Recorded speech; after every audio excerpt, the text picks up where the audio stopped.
What is going on with Intel? Let's talk about it.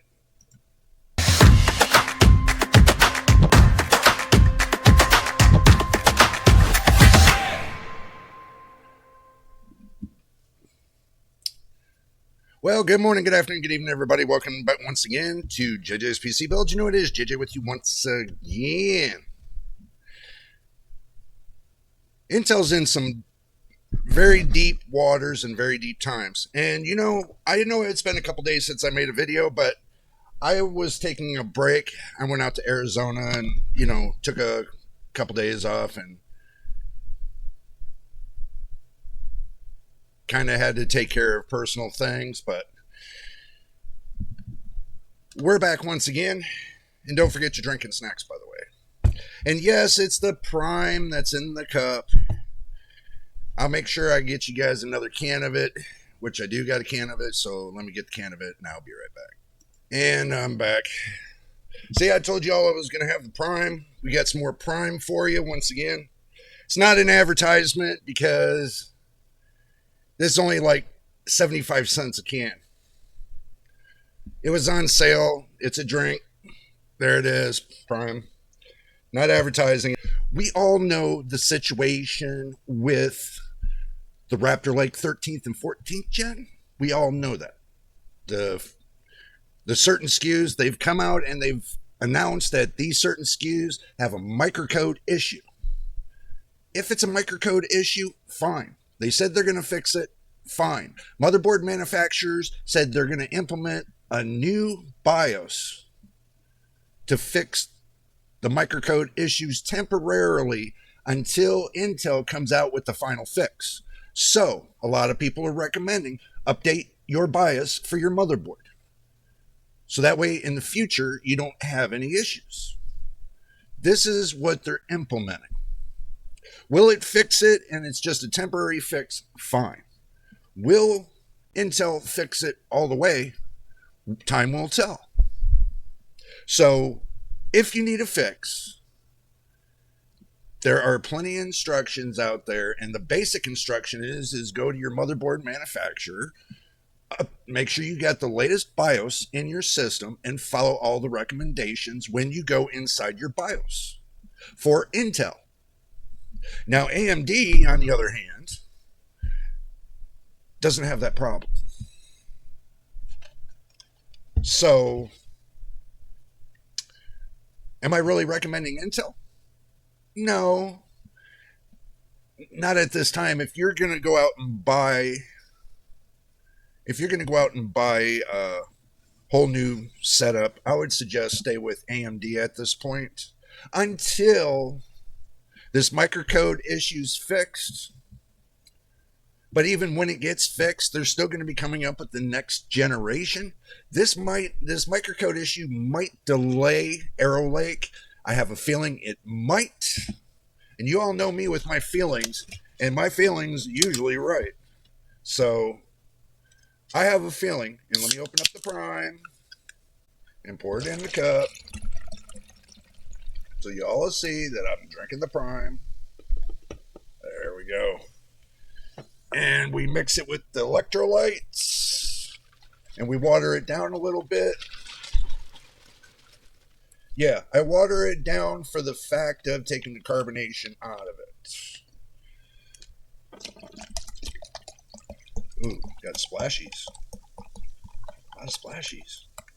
Stop splashing so much. Ooh. And I mix it. Why I mix it is because it takes this ice pop that's got electrolytes in it, and it's got caffeine, 200 milligrams of caffeine, and a little bit, it says 0 sugar. So this stuff I mix has got 0 sugar right here, supposedly, and this has got 0 sugar. So I mix the two, and I come up with a big old drink with a lot of electrolytes. Because there's a certain, and I know I went off the rail. I know I was supposed to talk about Intel, but I'm just going to tell you what's going on with me just for a couple minutes. I'm going to get that machine that you guys seen on YouTube that you're supposed to put on your chest, and you can put them on your arms, and they're like electrolysis machines to work your muscles. Now, I'm hoping when I get the machine, I'll put it out there for you guys and show you what it's about and talk to you all about it and do a big video on it. I want to test this out because if I can get rid of my stomach here and I can bulk up my arms and start bulking up around here and around my back and everything else and start re-supporting my back, I'm going to be a lot happier. That's what I'm hoping for. To take my weight that I got now and make it into muscle mass. Because my mobility is minimal at this point.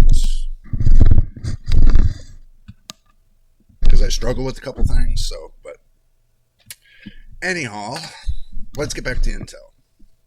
You guys will see when I come out with that video, so you just have to wait until then. Just a little bit of a spoiler. Okay. Intel came up with an idea for a new set of CPUs that they released under the wire that nobody knew about until somebody started discovering that, yeah, I had to take my hat off, that Intel was sneaking into the market some new CPUs that had no E-cores. You know how you got cores and threads on AMD? Usually under hyper-threading terms. With Intel, you have performance cores and efficiency cores. Now they're calling energetic cores or whatever. They're still efficiency cores. So there's still cores, there's still threads. Call them a different name or whatever you want to call them, they're still the same. You got your primary cores and you got your primary threads. It's still the same. You say different architecture, fine. But in general terms, and I'm going to say general terms, and I want you guys to understand this, is because as long as Intel holds the patent on x86, AMD has to fulfill that x86 obligation, and they have to pay for the patent on that x86. That's what I know. That's what's been going on since back in the early days of Intel and AMD. AMD wanted to step into the CPU realm. They had to pay for the patent to Intel, and it's still going on till today.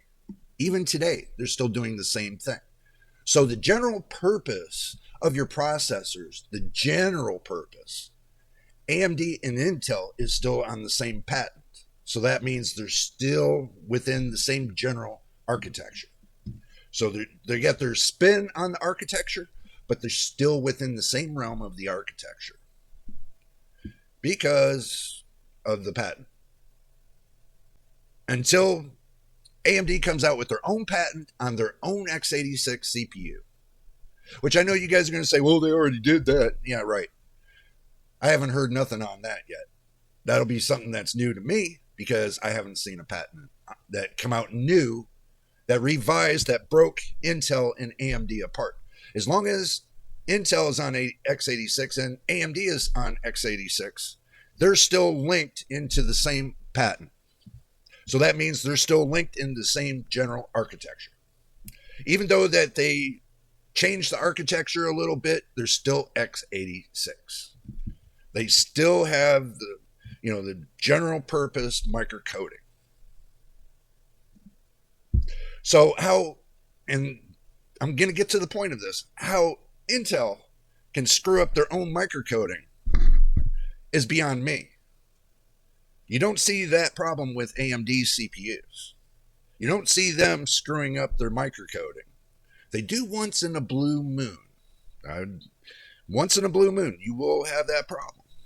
But overall, I don't see it with AMD.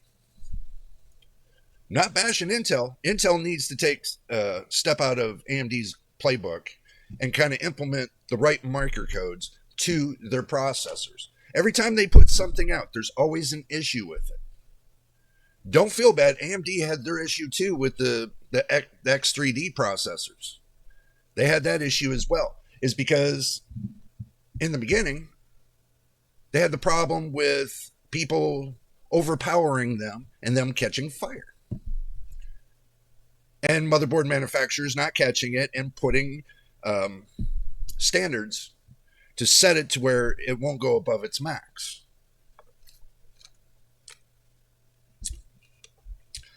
Now, when these manufacturers, these CPU manufacturers, put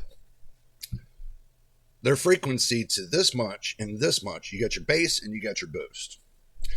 You have to stay within that frequency, within that wattage, within those parameters that they set for that CPU. If not, and you go over it, then you're going to start calling on the CPU to start degrading. The more heat, the more pressure, and everything you put to a CPU, the more it degrades. The reason why I say I know this is for the simple fact, being in the communications operations and rebuilding of communications radios and stuff, I've seen this many of times to where they push too much power through it, and those transistors only take so much before they go pop. Every processor that's built with, every CPU processor that has inside it millions of transistors. Millions. They're so small, so microscopic, it's insane. And they still have the same gate, source, and drain. So they all have to follow the same X and the ones and zeros process of turning on and turning off. But when you're applying power to something and it's supposed to be turned off, what happens? Pop. So basically, if the microcoding's not set correctly on these processors, that's basically what's happening. You got these little transistors turning on when they're supposed to be off, and the microcoding's not separating it like it's supposed to. It's not like back in the day where they put everything like transistors on a big long rack and, different wires go to whatever different transistor to turn on and off through manual computing. It's not like that anymore. Everything is digital. So having that digital microcode to, channel where the power goes and doesn't go and what's supposed to store what, it just doesn't seem to work out well for Intel. It seems like in the 80s, Intel had their first problems with their processors, that with Windows 95, it was continuously crashing. And it was because of the microcoding. And moving up down the road until I think it was the 6th gen? I think it was the 4th or the 6th gen. That it started to get better until they got to the 10th gen, and after the 10th gen going to the 11th gen, everybody just doesn't like the 11th gen. So they went to the 12th gen, and that's when they started doing the P-core, E-core crap, which they should have did that on the 13th gen and the 14th, and left the 12th gen alone and just said, you got an 8-core 16-thread processor. Boom, there you go. But they didn't do that. So, and that's the thing. The one PC that I got that's right over here, that's an 8th gen processor, it's all performance cores. So it's got 6 performance cores, no efficiency cores. Or no threads. It's got 6 cores, no threads. All performance. That runs just as good as a 6-core, 12-thread processor, being under hyperthreading. But that's not under hyperthreading. That's just solid cores. And that's the idea that Intel is going to be taking now. That's the whole idea coming up to this point, bringing you right here to this point of talking about this, is because they're going to do the same thing they did on the 8th gen. I have a feeling that it's going to be all performance cores, no efficiency cores, no hyperthreading. All straight up performance. That they're going to, with these new little processors that they're putting out, it's going to be nothing but performance. But there's a but to it. If you get an 8-core processor, which is recommended, not a 6-core, It's not recommended. 8-core processor or above. Or if you get a 16-core processor, which is even better yet. If it's all performance cores, 16 performance cores, it's going to at least treat half of those cores as if they were like threads and still give you an above boost. So I think 16 cores, performance cores, no E-cores, no hyper-threading, straight up cores. I think that's going to be the savior to Intel. 16 solid cores. Because then Windows will recognize it as having 16 cores, but instead of having those efficiency cores, you'll have performance cores. So you have full 16. It'd be just like running 8-core 16 threads. You know, and 8 times 2. But you'll be using it all performance cores. So let's go to an article that they're talking about on these new processors coming out. So stick around. We're going to go to the action screen and we're going to see what's cooking. All right, we made it to the action screen. Now we're looking at the CPUs that we're going to talk about here today. A 14901KE. This says 8-core 16 threads. Okay. Now that's kind of making you wonder if it's going to be just 8 cores and no threads, right?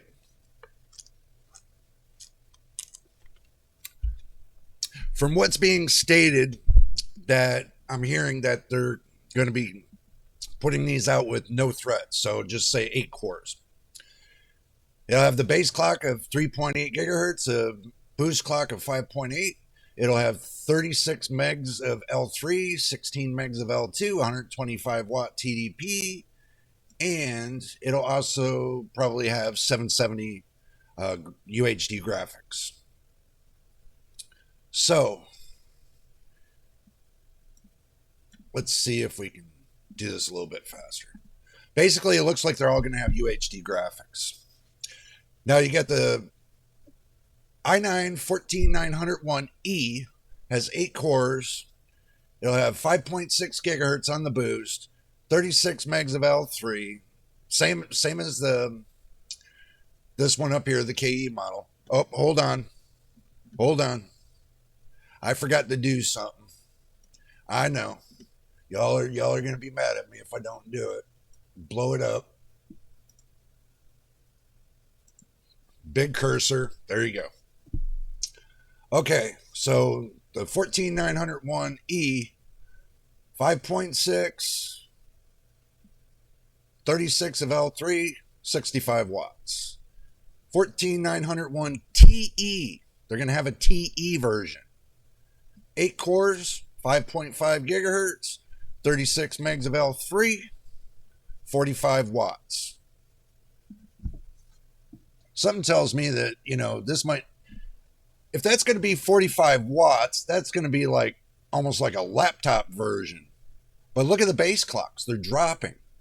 2.8 gigahertz base clock, 2.3 gigahertz base clock. Let's go to the 4701E, 8 cores, 5.4 gigahertz on the boost, 2.6 gigahertz on the base, 33 megs of L3, 65 watts. 14701TE, 8 cores, 5.2 gigahertz on the boost, 2.1 gigahertz on the base, 33 megs of L3, 45 watts. Wow. Now they got the 14501E, 6 cores, 5.2 gigahertz boost, 3.3 gigahertz base, 24 megs of L3, 65 watts. Not a bad balance. They got 12 megabytes of L2. They got 24 megabytes of L3. It's not a bad balance. But I got my reservations on this. 14501TE, 6 cores, 5.01 gigahertz, 5.1 gigahertz boost clock, 2.2 gigahertz base clock, 24 megs of L3, 12 megabytes of L2, 45 watts. This is going to enthuse a lot of desktop users if they're going to be using, let's say, a 45 watt processor that'll hit a max of probably 65 watts. So that's definitely going to be like 45 watts is going to be like a game changer for people. If it can hold the clocks, if it can hold the boost clock continuously for a certain amount of time, then it might be worth it.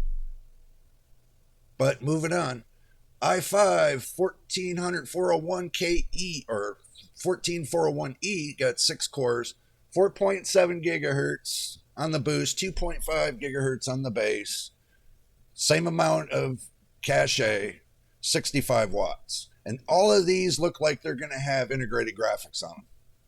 So 14401TE, 6 cores, 4.5 gigahertz on the boost, 2 gigahertz on the base, same amount of L2 and L3, 45 watts. They better have that right there for 4.5 gigahertz. They better have that less than $125. Most of these CPUs are not going to range over, they should never range over $300. None of these. So, I mean, pretty much that's what it's going to look like when it comes down to it. But I see this 45 watt is really interesting to me. And this TE version right here at 45 watts, they got an i9-14901KE right here. 8 core for 45 watts. That's going to be interesting. I mean, that still falls within that same family. But that's going to, 45 watts, that's going to be really interesting to find out what it can do. You know. And believe it or not, it's still on the same platform. I guess the 1700 platform.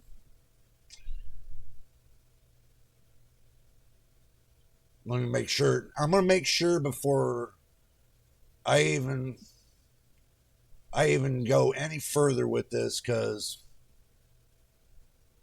from what they say, computing solution where the CPU is installed into a machine from an OEM at factory. Okay, so these chips are sold with motherboard and cannot be easily replaced or upgraded. Okay, that's one thing that wasn't looked upon. Everybody's talking about these and they're saying for desktops, but from what I'm reading here, it says usually, right here, usually these chips are sold with motherboards and cannot easily be replaced or upgraded. So that's kind of got me to think about that. But if they are removable and swappable, then that'll be a good thing, because I'm hearing that you can use them on the 600 and 700 series motherboards. So obviously they got to be able to be removable. And it appears to be a clockable K-series part. If true, the 14901KE is the only one overclockable embedded processor that Intel has created to date.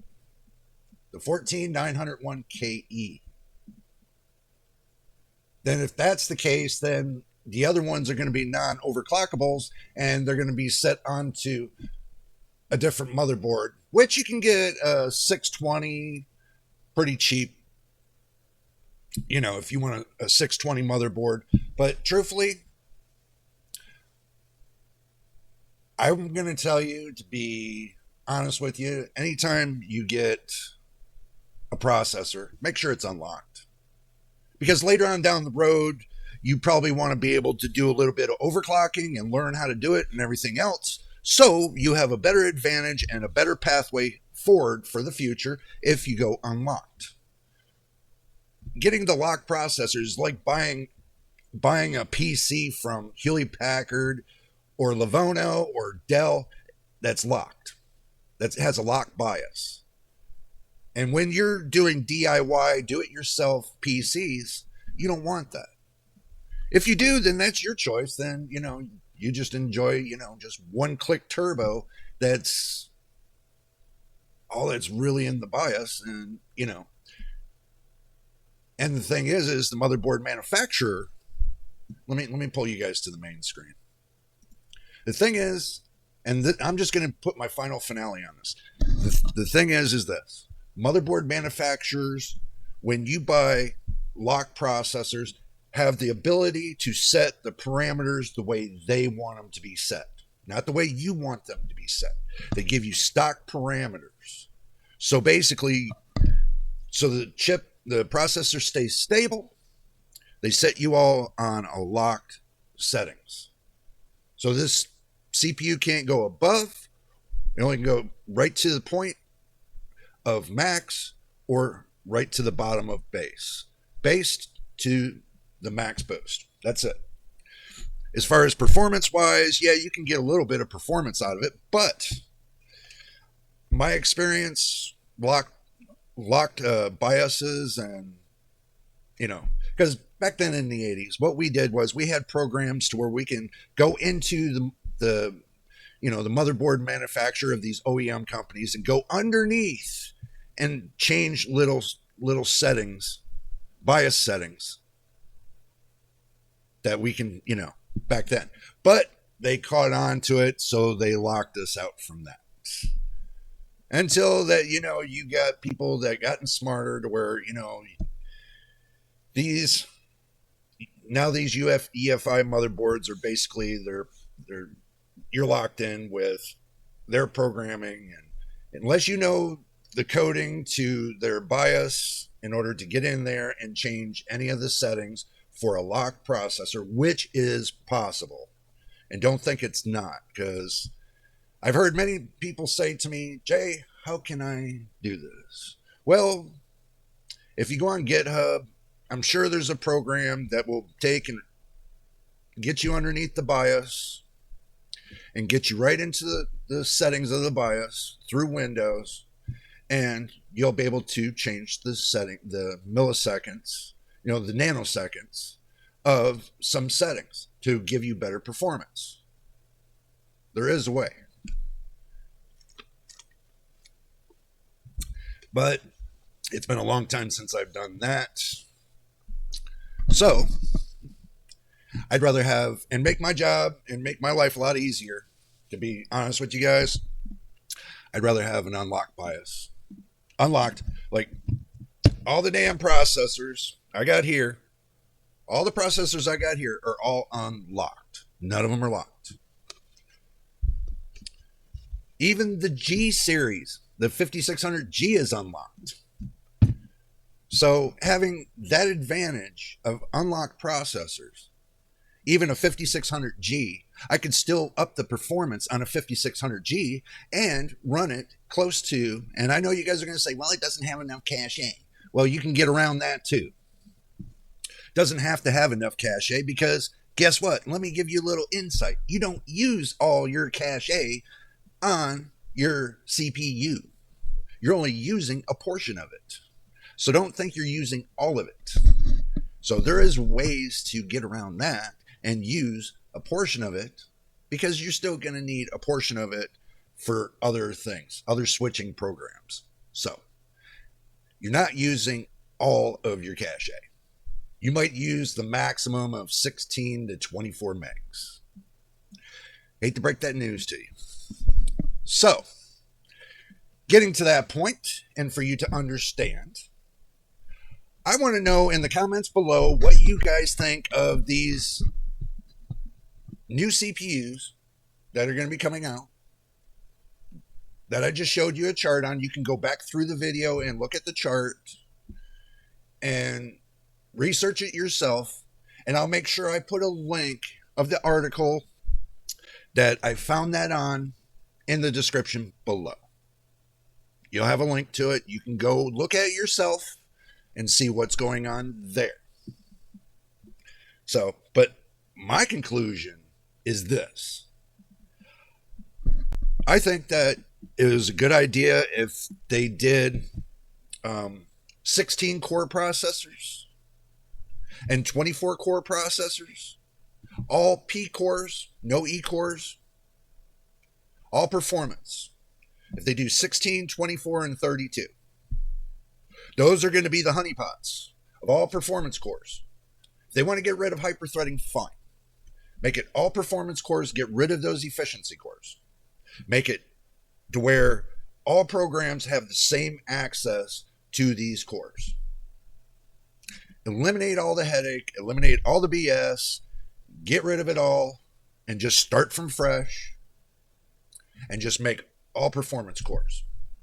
If you want to get rid of hyperthreading, you want to go a different route, then using performance cores with performance cores will give you more performance. 2 times the amount of performance if you look at it. Okay, so you get an 8-core processor. Gives you what? 4 times the performance. You get a 16-core processor. Gives you 8 times the performance. And then you get a 24-core processor. Gives you 12 times the performance. And then you get a 32 core or 36 or whatever they want to make it.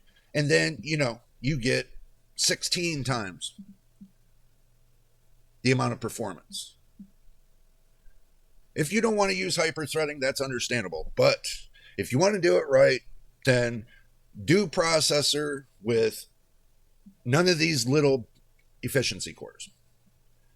Because all I'm hearing from different reviewers and the public is they turn off the efficiency cores.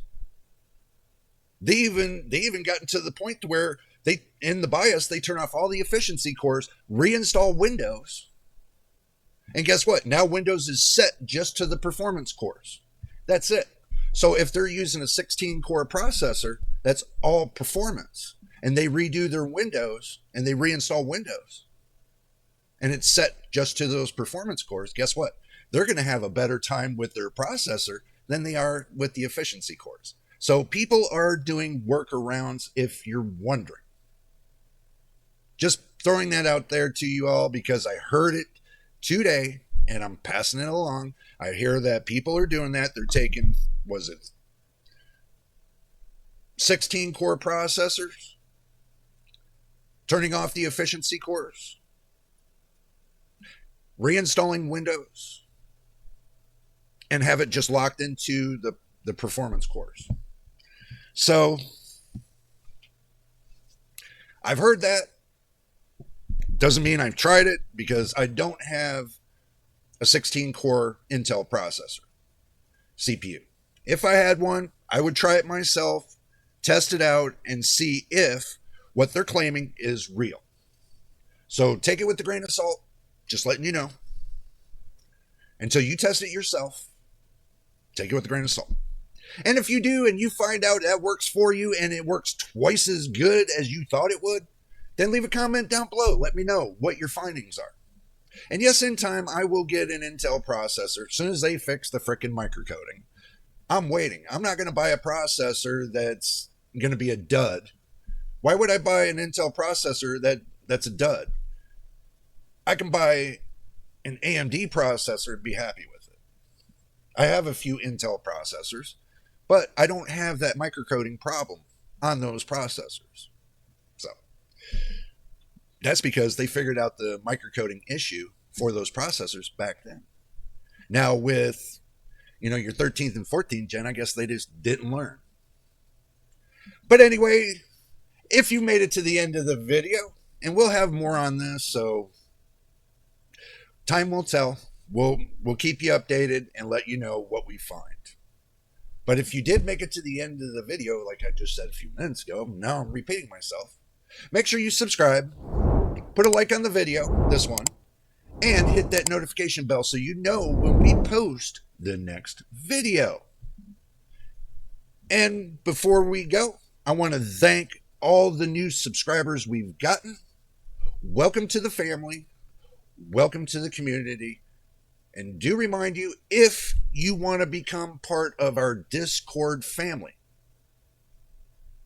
leave a comment on this video and let me know you want to become a part of the family in Discord, and we'll send you a link and we'll get you all set and done into Discord. I'm doing it one by one. I'm not going to put the link out there just for any Joe to get it.